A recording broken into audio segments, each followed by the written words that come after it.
Os milagres de Jesus são para mim e para você. Levante-se e vem ver o que ele pode fazer na sua vida e através de você. Números 12. Miriam e Arão começaram a se queixar de Moisés. Falaram mal dele porque ele tinha se casado com uma etíope. Diziam: será que o Eterno fala apenas por meio de Moisés? Ele não poderia falar por meio de nós também? Mas o Eterno ouviu a conversa. Ora, Moisés era um homem comedido e humilde, mais que qualquer pessoa que havia na terra. O Eterno imediatamente ordenou a Moisés, Arão e Miriam: saiam, vocês três, e vão à tenda do encontro. Os três foram. O Eterno desceu numa coluna de nuvem e se pôs à entrada da tenda. Ele chamou Arão e Miriam para perto de si. Quando eles se aproximaram, ele disse: ouçam com muita atenção o que estou dizendo a vocês. Se há um profeta do Eterno entre vocês, eu me revelo a ele em visões, eu falo com ele em sonhos. Mas não é assim que faço com meu servo Moisés. Ele é responsável por toda a minha casa. Falo com ele na intimidade, em pessoa, com palavras diretas, sem rodeios nem enigmas. Ele vê a própria forma do Eterno. Portanto, por que vocês não mostraram reverência e respeito quando falaram contra meu servo, contra Moisés? A ira do Eterno ardeu contra eles e ele se retirou. Quando a nuvem se afastou da tenda, aconteceu a desgraça. Miriam estava leprosa. Sua pele parecia neve. Arão olhou para Miriam e concluiu: é lepra. Ele disse a Moisés: por favor, meu senhor, não seja tão duro contra nós por causa deste pecado tolo e impensado. Por favor, não permita que Miriam pareça um bebê abortado do ventre da mãe com metade do corpo em decomposição. E Moisés suplicou ao Eterno: por favor, Deus, eu te peço que a cures, eu te peço que a cures.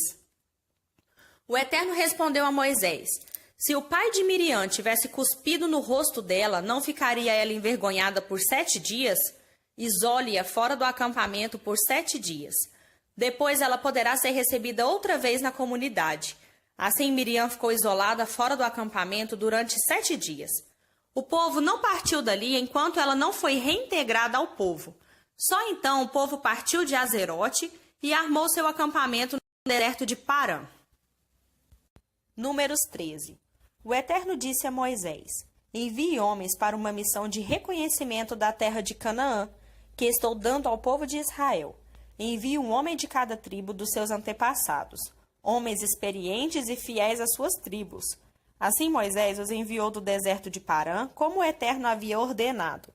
Eram todos líderes em Israel, um de cada tribo. Estes eram seus nomes: de Ruben, Samua, filho de Zacur; de Simeão, Safate, filho de Ori; de Judá, Calebe, filho de Jefoné; de Isacar, Igal, filho de José; de Efraim, Oséias, filho de Num; de Benjamim, Pauti, filho de Rafu; de Zebulon, Gadiel, filho de Sodi; de Manassés, uma tribo de José, Gadi, filho de Suzi; de Dan, Amiel, filho de Gemali; de Aser, Setur, filho de Micael; de Naftali, Nabi, filho de Vofsi; de Gade, Jeuel, filho de Maque. Estes são os nomes dos homens que Moisés enviou em missão de reconhecer a terra. Moisés deu a Oséias salvação, filho de Num, um novo nome: Josué, Deus salva. Antes que partissem para a missão de reconhecimento de Canaã, Moisés os advertiu: subam através do Neguebe e então entrem na região montanhosa. Observem toda a terra e vejam como ela é. Analisem o povo que vive lá. É forte ou é fraco? É numeroso ou pequeno? Observem a terra. É agradável ou ruim? Descrevam as cidades em que eles moram. Elas têm muros ou não são fortificadas? E analisem o solo. É fértil ou inaproveitável? Há florestas na terra? E tentem trazer umas amostras dos produtos da terra. Estamos na estação das primeiras uvas. Depois disso, puseram-se a caminho. Eles observaram a terra desde o deserto de Zin até Reobe, perto de Lebo-Amate. Sua rota atravessava o deserto do Neguebe e conduzia a Hebron. Ainã, Sesai e Talmai, descendentes do gigante Enaque, viviam ali. Hebron havia sido construída 7 anos antes de Zoan, no Egito. Quando chegaram ao vale de Escol, cortaram um ramo com um único cacho de uvas e foram necessários 2 homens para carregá-lo pendurado numa vara. Também colheram romãs e figos. Chamaram o lugar Vale de Escol, Vale do Cacho de Uvas, por causa do enorme cacho de uvas que cortaram ali. Depois de 40 dias de reconhecimento da terra, eles voltaram para o seu povo. Eles se apresentaram a Moisés e Arão e a toda a congregação de Israel no deserto de Parã, em Cádiz, e fizeram um relato a todo o povo e mostraram os frutos da terra. Então contaram a história da viagem. Fomos ver a terra como vocês mandaram. Que maravilha! De fato, mana leite e mel ali. Vejam só esses frutos. O único problema é que o povo que vive lá é cruel e suas cidades são enormes e bem fortificadas. Pior ainda, vimos lá os descendentes de Enaque. Os amalequitas estão espalhados pelo Neguebe, os hititas, os jebuseus e os amorreus ocupam a região montanhosa. Os cananeus estão estabelecidos à margem do mar Mediterrâneo e ao longo do Jordão. Calebe pediu uma parte e disse: Vamos subir e conquistar a terra agora, nós vamos conseguir. Mas os outros disseram: Não podemos atacar aquele povo, eles são mais fortes que nós. E os boatos começaram a circular entre o povo de Israel. Diziam: Observamos a terra de uma extremidade à outra. É uma terra que devora seus habitantes. Todas as pessoas que vimos lá eram enormes. Imaginem que vimos até os nefilins. Os gigantes de Enaque são descendentes dos nefilins. Diante deles, nos sentimos como gafanhotos. Números 14. Toda a comunidade se alvoroçou e chorou a noite toda. E todo o povo de Israel murmurou contra Moisés e Arão. Os israelitas começaram a se queixar. Por que não morremos no Egito? Ou então no deserto? Por que o Eterno nos trouxe para cá? Foi para nos matar aqui? Nossas esposas e filhos serão tomados como reféns. Por que não voltamos para o Egito agora mesmo? E logo estavam todos dizendo uns aos outros: Vamos escolher um novo líder, vamos voltar para o Egito. Então Moisés e Arão se prostraram com o rosto em terra diante de toda a comunidade, reunida numa assembleia de emergência. Josué, filho de Nun, e Calebe, filho de Jefoné, integrantes do grupo de reconhecimento da terra, rasgaram suas roupas e fizeram o seguinte pronunciamento ao povo reunido ali: A terra que atravessamos e observamos é muito boa, boa mesmo. Se o Eterno se agrada de nós, ele nos fará entrar nesta terra, uma terra em que mana leite e mel, como eles dizem, e ele nos dará essa terra. Só não se rebelem contra o Eterno, e não tenha medo daquele povo, eles serão café pequeno para nós. Eles não têm proteção alguma, e o Eterno está do nosso lado. Não tenham medo deles. Mas a comunidade, já se armando, começou a falar em apedrejá-los. Foi exatamente nesse momento que a glória do Eterno apareceu na tenda do encontro, e todos os israelitas a viram. O Eterno disse a Moisés: Quanto tempo esse povo ainda vai me tratar como lixo? Quanto tempo ainda vão se negar a confiar em mim? E depois de todos os sinais que fiz no meio deles, para mim chega. Vou feri-los com uma praga e matá-los. Mas de você farei um povo maior e mais forte que qualquer povo que já existiu na terra. Mas Moisés disse ao Eterno: Essa notícia chegará aos ouvidos dos egípcios. Dirão que libertaste este povo do Egito com grande demonstração de poder para fazer isso com eles. Os egípcios vão espalhar isso pelo mundo inteiro. Eles já sabem que és o Eterno, que estás do lado desse povo, que estás presente entre eles e que eles te veem com os próprios olhos na nuvem que paira sobre eles, na coluna de nuvem que os conduz de dia e na coluna de fogo de noite. Se exterminares este povo com um só golpe, todas as nações que souberem deste fato dirão: O Eterno não conseguiu levar aquele povo para a terra que havia prometido a eles, por isso os matou no deserto. Em vez disso, que a força do Senhor se manifeste e seja engrandecida segundo o que prometeste. O Eterno que demora sem irar-se e que é grande em amor leal, que perdoa a iniquidade, a rebeldia e o pecado, se bem que não faça vista grossa ao pecado, mas estende as consequências do pecado dos pais aos filhos, até a terceira e mesmo até a quarta. Por favor, perdoa as maldades deste povo com base na imensidão do teu amor leal, como sempre os tem perdoado desde a saída do Egito. O Eterno disse: Eu os perdoarei em consideração às suas palavras, Moisés. Mas tão certo como vivo e como a glória do Eterno enche toda a terra, nem mesmo um desses que viram a minha glória, os sinais e os milagres que fiz no Egito e no deserto e me provocaram o tempo todo, fechando os ouvidos para mim. Nenhum deles porá os olhos na terra que prometi solenemente aos seus antepassados. Nenhum dos que me tratam com desprezo verá a terra. Mas com o meu servo Caleb, a história é outra. Ele tem um espírito diferente, me segue com convicção. Eu o levarei para a terra que ele observou, e seus filhos a herdarão.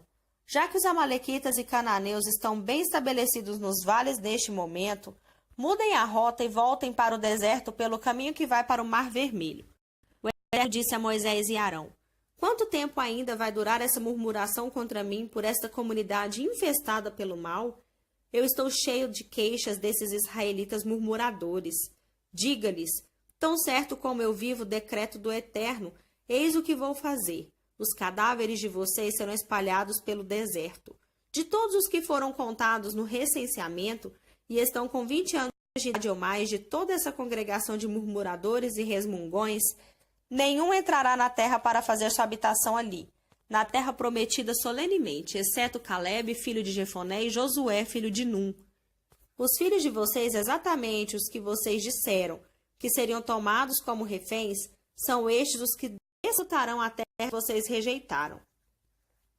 Enquanto os cadáveres de vocês apodrecerão no deserto, os filhos de vocês viverão como pastores no deserto durante 40 anos, vivendo com as consequências da infidelidade de vocês, até que o último homem desta geração caia morto no deserto. Vocês observaram a terra durante 40 dias, pois o castigo será 1 ano de deserto para cada dia, uma sentença de 40 anos a cumprir pelos seus pecados. Um longo aprendizado a respeito do meu desgosto. Eu, o Eterno, falei e executarei minha sentença contra toda essa comunidade, infestada pelo mal que se amotinou contra mim. Vocês encontrarão seu fim neste deserto. Todos morrerão aqui. Os homens que Moisés havia enviado para fazer o reconhecimento da terra e que fizeram circular os boatos, levando a comunidade a se queixar contra Moisés, morreram em seguida. Depois de espalhar informações falsas a respeito da terra, vítimas de uma praga, num confronto com o Eterno. Apenas Josué, filho de Num, e Caleb, filho de Jefoné, sobreviveram dos homens que foram enviados na missão de reconhecimento.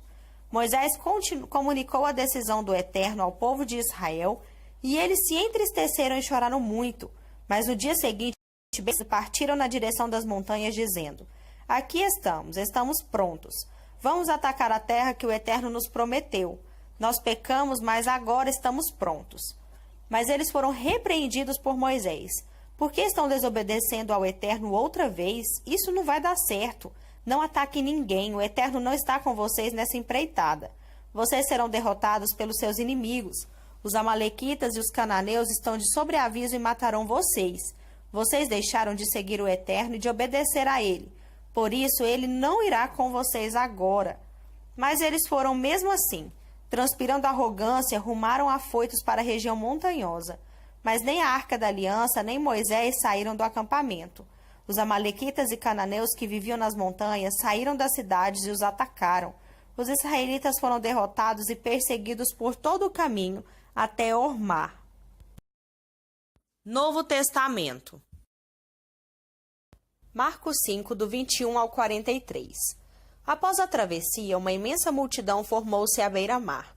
Um dos líderes da sinagoga, chamado Jairo, foi falar com Jesus. Ajoelhou-se diante dele e suplicou: minha filhinha está à beira da morte. Vem comigo e põe as mãos sobre ela para que melhore. Jesus foi com ele e a multidão inteira os acompanhou, apertando-o e empurrando-o. Uma mulher que estava sofrendo de hemorragia havia 12 anos ouviu falar de Jesus. Muitos médicos haviam tratado dela, mas sem sucesso. Levaram todo o seu dinheiro e a deixaram pior que antes. Ela esgueirou-se por trás dele e tocou sua roupa. Ela pensava: basta eu tocar em sua roupa para ficar boa. No momento em que o tocou, a hemorragia parou. Ela pôde sentir a mudança, sabia que estava livre daquele mal. No mesmo instante, Jesus sentiu que dele saíra poder. Voltou-se para a multidão e perguntou: quem tocou minha roupa? Os discípulos disseram: como assim? A multidão empurra e aperta de todo lado e o Senhor quer saber quem o tocou? Mas ele insistiu, olhando ao redor para ver quem o tocara. A mulher, sabendo o que havia acontecido e que o havia tocado, tremendo de medo, ajoelhou-se diante dele e contou toda a história. Jesus lhe disse: Filha, você se arriscou por causa da sua fé e agora está curada. Tenha uma vida abençoada, seja curada da sua doença. Enquanto ele ainda falava, algumas pessoas chegaram da casa do líder da sinagoga e informaram: Sua filha morreu. Por que continuar incomodando o mestre? Ouvindo o que diziam, Jesus tranquilizou o homem. Não dê atenção a eles, apenas confie em mim. Ele não permitiu que ninguém fosse com ele, exceto Pedro, Tiago e João. Entraram na casa, abrindo caminho entre os fofoqueiros, sempre ávidos por uma novidade, e pelos vizinhos, que traziam comida. Jesus foi ríspido com eles. Por que todo esse falatório e essa choradeira sem sentido? A criança não está morta, está dormindo. Todos na casa zombavam dele, achando que ele não sabia o que estava dizendo. Contudo, Jesus dispensou todos eles, chamou o pai e a mãe da criança e seus companheiros e entrou no quarto da menina. Segurando a mão dela, ordenou: Talita cumi, que significa menina, levante-se. Ela se levantou e começou a andar. A menina tinha 12 anos de idade. Os pais, obviamente, não continham a alegria, mas Jesus deu ordens estritas para que não contassem nada a ninguém e ordenou: Deem a ela alguma coisa para comer.